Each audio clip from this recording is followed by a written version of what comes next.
nous lever pour honorer la parole de Dieu.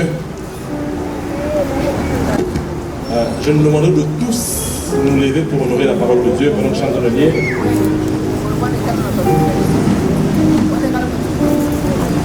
Le frère qui est en cravate là. Le frère en cravate, si tu peux te lever. Merci. Est-ce qu'on peut tous se lever pour honorer la parole de Dieu? Deutéronome 31, verset 2, la Bible dit: aujourd'hui, leur dit-il, je suis... Désolé. Voilà. En fait, hier, nous étions en train de parler de l'histoire de Moïse et de Josué. On est ensemble? Et nous lisions dans Deutéronome 31. Nous avons lu le premier, le deuxième et le troisième verset. Donc je vais lire, ensuite on va se rasseoir. Est-ce qu'on peut juste se lever tous pour honorer la parole de Dieu? Juste quelques secondes. La Bible dit: Moïse adressa encore ces paroles à tout Israël. Aujourd'hui, leur dit-il, je suis âgé de 120 ans. Je ne pourrai plus sortir et entrer. Et l'Éternel m'a dit: tu ne passeras pas ce Jourdain. L'Éternel, ton Dieu, marchera lui-même devant toi. Il détruira ces nations devant toi et tu te rendras maître. Josué marchera aussi devant toi comme l'Éternel te l'a dit. Amen, amen, amen. On peut tous se rasseoir, on va lire. Est-ce qu'on peut s'asseoir? Merci beaucoup. On va lire, je vais aussi lire une partie de Josué. À partir du premier verset, à partir du premier chapitre au premier verset, la Bible dit: après la mort de Moïse, serviteur de l'Éternel, l'Éternel dit à Josué, fils de Nun, serviteur de Moïse: Moïse, mon serviteur, est mort. Maintenant, lève-toi, passe ce Jourdain, toi et tout ce peuple, pour entrer dans le pays que je donne aux enfants d'Israël. Tout lieu que foulera la plante de votre pied, je vous le donne, comme je l'ai dit à Moïse. Vous aurez pour territoire depuis le désert du Liban jusqu'au fleuve, le fleuve de l'Euphrate, tout le pays des Étiens et jusqu'à la grande mer vers le soleil couchant. Nul ne tiendra devant toi tant que tu vivras. Je serai avec toi comme j'ai été avec Moïse. Je ne te laisserai point, je ne t'abandonnerai point. Fortifie-toi et prends courage, car c'est toi qui mettras ce peuple en possession du pays que j'ai juré à leur père de leur donner. J'aimerais dire à quelqu'un aujourd'hui, c'est toi. Amen, amen. Amen, amen. J'aimerais dire à quelqu'un, c'est toi qui mettras ce peuple en possession du pays que Dieu a juré de leur donner. J'aimerais dire, c'est toi la personne que Dieu a choisie. Ton amen est tombé malade?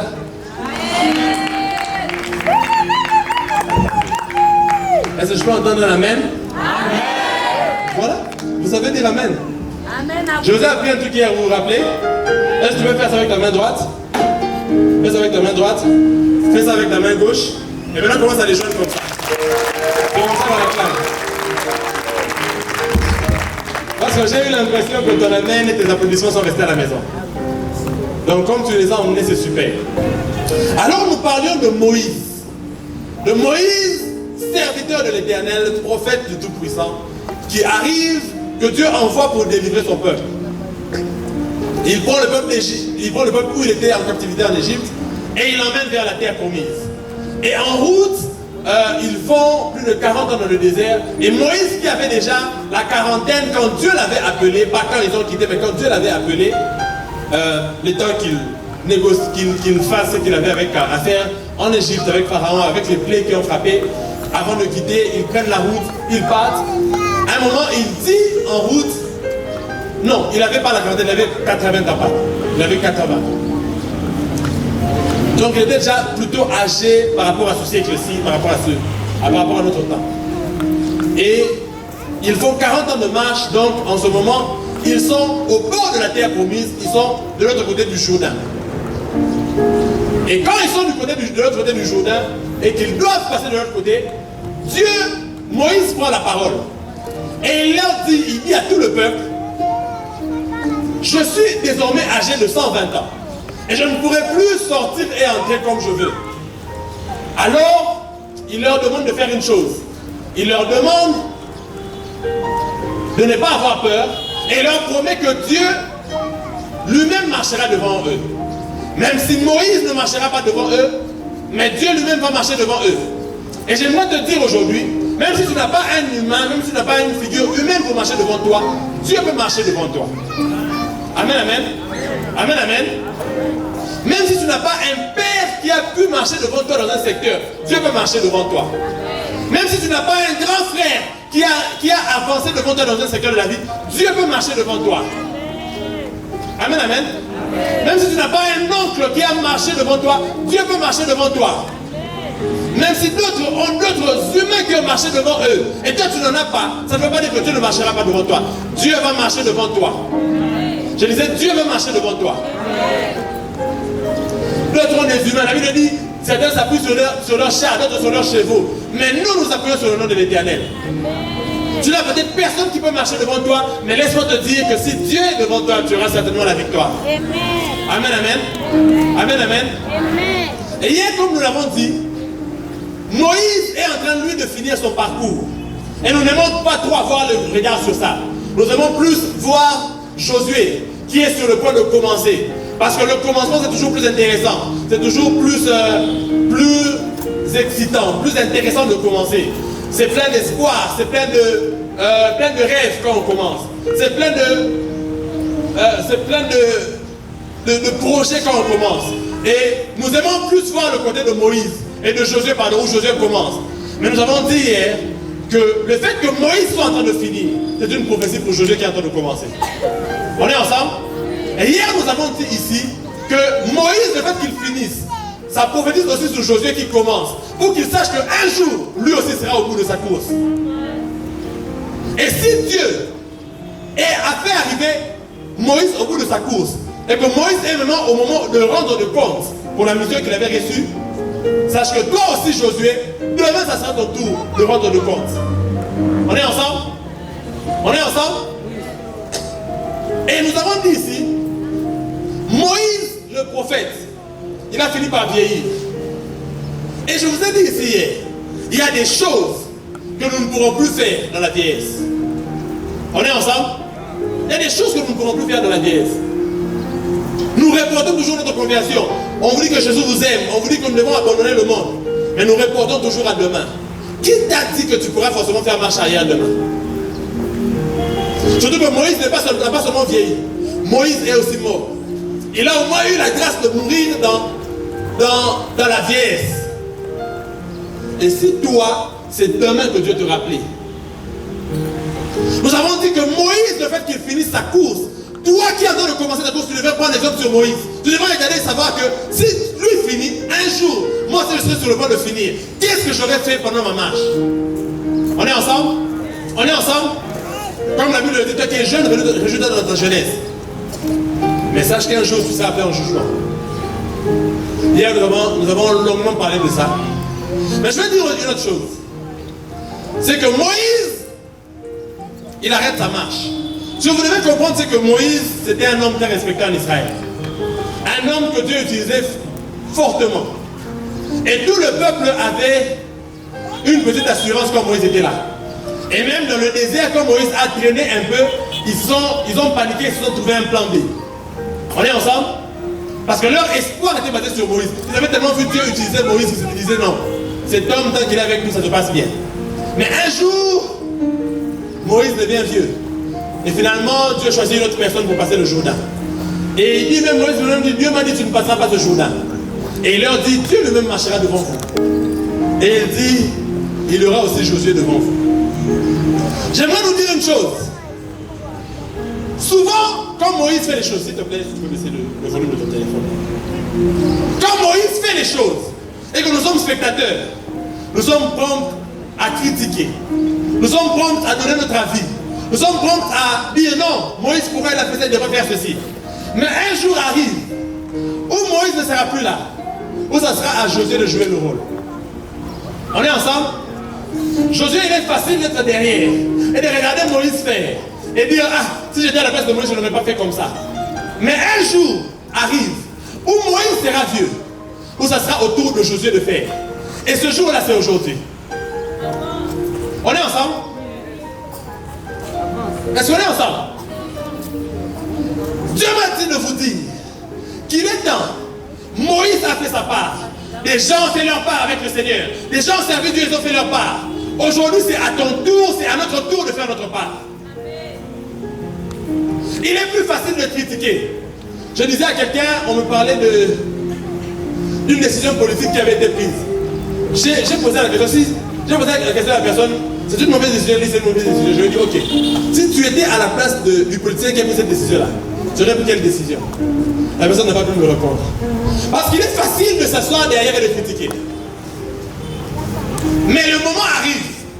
Écoute-moi, c'est facile aujourd'hui de dire que c'est la faute d'un tel, c'est la faute de telle personne. Même la situation de ce pays, c'est la faute d'un tel, c'est la faute d'un tel. Mais aujourd'hui là, tu es déjà en train de ne plus être un enfant. Et même si tu es un enfant, Dieu m'a dit de te dire que le moment est en train d'arriver où il y a une passation de flambeau. Est-ce qu'on est ensemble? Où Dieu est en train de lever une génération qui va prendre le flambeau et c'est à son tour de faire la course. Je suis venu vous dire que c'est à notre tour de faire la course. Moïse est sur le point de partir. Et c'est notre tour de faire la course. Nous avons critiqué Moïse. Nous avons critiqué ceux qui sont partis avant nous. Mais maintenant c'est notre tour de faire la course. Dis c'est à mon tour de faire la course. Dis c'est à mon tour de faire la course. Je ne t'entends pas? Nous avons critiqué Moïse. C'est certes, Moïse n'était pas parfait. Certes, Moïse avait des lacunes. Mais aujourd'hui, Dieu dit que c'est à ton tour maintenant de prendre le flambeau et de te lever. Et les gens qui sont ici, vous sentez dans votre cœur que quelque chose ne va pas. Vous observez, vous voyez qu'il y a un problème il y a un problème quelque part. La manière dont, je ne sais pas quel que soit le domaine, que ce soit le domaine de la gestion du pays, que ce soit des problèmes dans la jeunesse. Il y a des gens, vous êtes tous ici nombreux, vous avez des choses qui vous dérangent. Je suis venu vous dire que ce n'est plus le moment d'observer, c'est le moment d'entrer en action. Ce n'est plus le moment d'observer, c'est le moment d'entrer en action. Parce que Moïse est mort. Maintenant, c'est au tour de Josué de se lever. Écoutez-moi, quand nous prions, nous chrétiens, pour que Dieu descende et que Dieu nous aide, Dieu ne descend pas pour nous aider. On est ensemble? Est-ce qu'on est ensemble? Dieu ne descend pas pour nous aider. Dieu, il nous approche et il cherche parmi nous quelqu'un qui est prêt à se lever pour prendre la charge et Dieu marchera avec lui. Moïse dit au peuple, Dieu lui-même marchera devant vous. Mais ensuite, prochaine phrase, il leur dit, Josué aussi marchera devant vous. Comment on sait que Dieu marche avec le peuple? C'est quand on voit Josué devant le peuple. Amen, amen. Tant que Josué ne se lève pas, Dieu ne va pas se lever.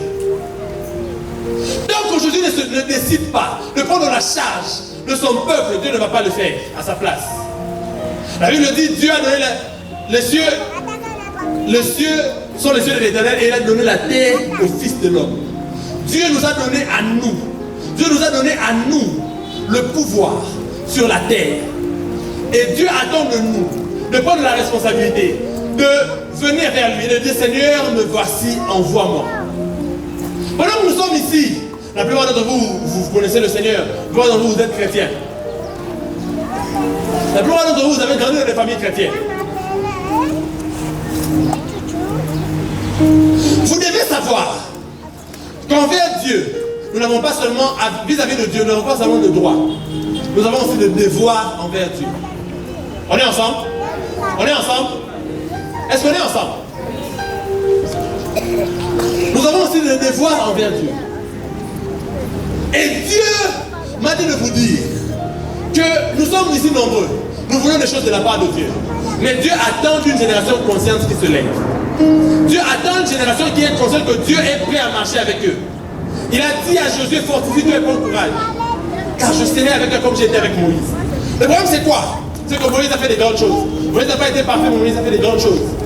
On est ensemble? Moïse a fait des grandes choses. Moïse c'est le prophète pour les Juifs. C'est the man, the guy. L'homme c'est Moïse. L'homme de Dieu c'est Moïse. Et Dieu t'appelle toi à remplacer Moïse. Vous imaginez la responsabilité? C'est une grande charge. Dès que tu es là dans ta famille, tu es déjà suffisamment âgé. C'est maintenant à toi de prendre le relais. Je vais vous raconter quelque chose. Quand j'ai fini mes études, je suis rentré à Kinshasa pour être avec la famille. Parce que Dieu m'avait parlé. Quand je suis arrivé à Kinshasa, je restais en famille. Je me suis dit, Seigneur, j'étais encore beaucoup plus jeune que maintenant, c'était des années en arrière. Je me suis dit, Seigneur, je suis ici en famille. Si je reste ici dans la maison de mes parents, je n'aurais jamais envie de quitter ici. On est ensemble? On est ensemble? Alors j'ai prié, j'ai dit, Seigneur, envoie-moi quelque part, que je quitte la maison de mes parents. Pour que j'aille quelque part où ça va me pousser à me débrouiller, ou me prendre en charge. On est ensemble? Et j'ai fait un rêve où un ange à Paris m'a dit, va à Goma. Je suis venu à Goma parce que je ne voulais plus. Moi, je sentais que c'était le moment. De ne plus rester dans la maison de mes parents, revenir le soir, attendre qu'on me donne. On est ensemble? On est ensemble? Et j'ai demandé à Dieu, tu veux que j'aille où? Et Dieu m'a orienté ici et je suis venu ici. Il arrive un moment dans la vie où tu dois te rendre compte que ce que tu attends qu'on fasse pour toi là, c'est ce que toi tu dois faire pour les autres. On est ensemble? C'est ce que tu attends qu'on fasse pour toi. C'est ce que tu attends de ce pays. En fait, le pays n'existe pas si toi tu n'existes pas. C'est ce que tu attends de l'État congolais. C'est à toi, à un moment donné, qui doit le faire. Parce que l'État, en fait, c'est qui? Même ceux qui sont les représentants de notre État, ils sont des humains comme nous. Et demain, il y a des hommes et des femmes ici qui seront à leur place. Si je ne vous prêche pas ces choses, nous serons en train de prier Dieu. Mais vous serez en train de vous plaindre de Dieu en cachette dans vos chambres. Mais tellement la culture chrétienne est forte, vous aurez du mal à le critiquer en public. Mais dans vos chambres, vous serez en train de vous plaindre. Mais il faut des hommes et des femmes qui se lèvent, qui prennent la charge de se dire que c'est à nous de le faire. Puisque nous avons Dieu. C'est à nous de faire les choses dans ce pays. Je n'aime pas ton amen.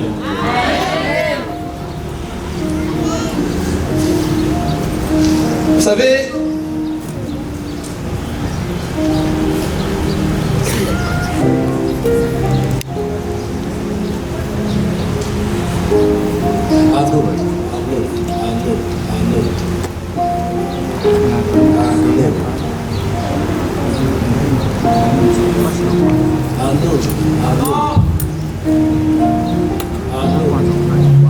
j'entends dans mes oreilles Arnold.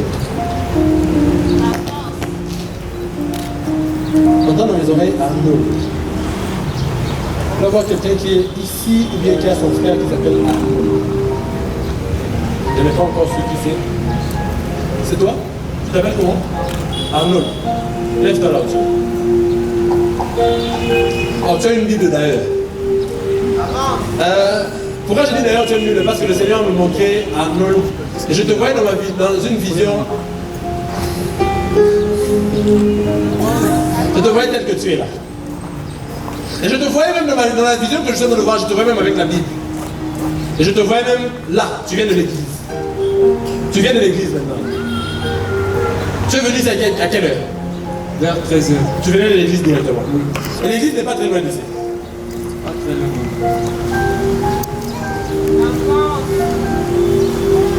Bon, le Seigneur ne me montre pas l'église, hein, je ne peux pas. Je vais chercher, mais on n'a pas beaucoup de temps, je ne vais pas chercher. Arnold. Arnold. Le Seigneur est venu de te dire que le message que je suis en train de prêcher ici, ça te concerne. Amen. Parce que Dieu attend de toi que tu joues un rôle. On se connaît toi et moi. Dieu attend de toi que tu joues un rôle dans le grand réveil qu'il va envoyer dans cette ville. Parce que quand tu es resté à l'église, tu n'es pas. Le culte était fini depuis longtemps, mais toi tu es resté un peu. Tu étais. Je te vois. Je te vois, tu étais debout. Tu parlais. Mais comme ces moments t'a demandé être nous-mêmes à porter, je ne sais pas quoi, tu as porté. Ton père est pasteur? Ton père n'est pas pasteur. Je veux te dire, je te donne le nom de la personne que je vois. Je vois une personne qui te dit, attends. Tu es resté, le culte est fini. Vers 11h. À quelle heure? 12h. Ok. Toi tu es resté jusqu'à 13h. Tu es resté pendant un moment. Pendant que tu étais là, Seigneur, pourquoi mon esprit est en train d'aller là-bas? Pendant que tu étais là, ok.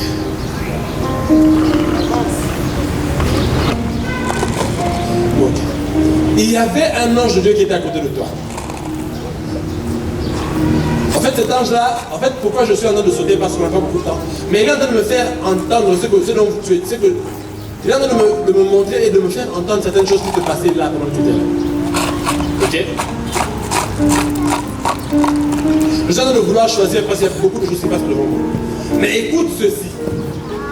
Dieu me dit.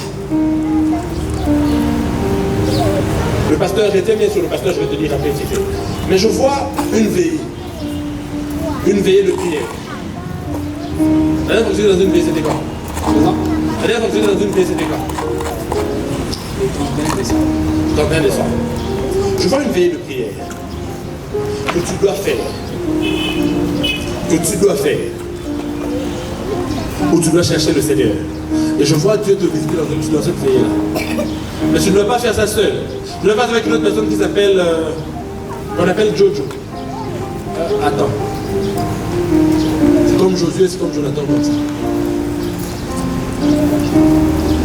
Donc, la personne s'appelle Josué d'ailleurs. Retiens ce nom-là. La personne s'appelle Josué. Et quand je parle de Josué, je suis en train de voir une université. Ok? Je suis en train d'entendre informatique et gestion. Tu m'entends? Je vois l'université et j'entends informatique et gestion. Parce que je vois Institut supérieur d'informatique et de gestion. Et je suis en train d'entendre ceci. Vous devez faire ça. Parce que le Seigneur est sur le point de te visiter. C'est le Jésus dont je parle qui est fils de pasteur. Ne t'en fais pas ici, je ne suis pas obligé, tu n'es pas obligé de confirmer pour que je sache que je dis vrai. Ne t'en fais même pas. C'est moi qui te dis, non?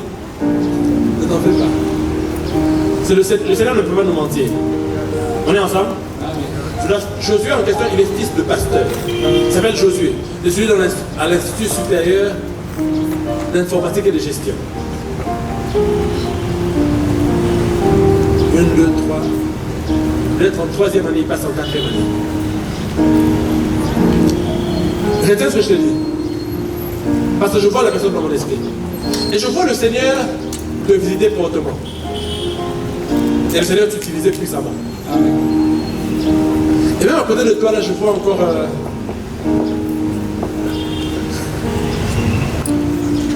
Est-ce qu'on peut acclamer le Seigneur?